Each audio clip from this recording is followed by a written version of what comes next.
High বন্ধুরা, এটা কি মনে হচ্ছে? দেখে মনে হচ্ছে এটা মাংস, কিন্তু না, এটা মাংস না, এটা মাছের তেল আর মোটা চর্বি।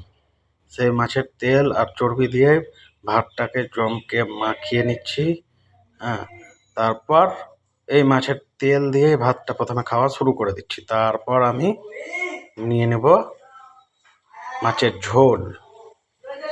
আহা, দারুণ! কি চপচপা তেল ছাড়ছে মাছের। তারপর নিয়ে নিয়েছি মাছ, আরও একটা মাছ নিয়ে নিলাম, মাছের আলু ঝোল। ওহ, সেই!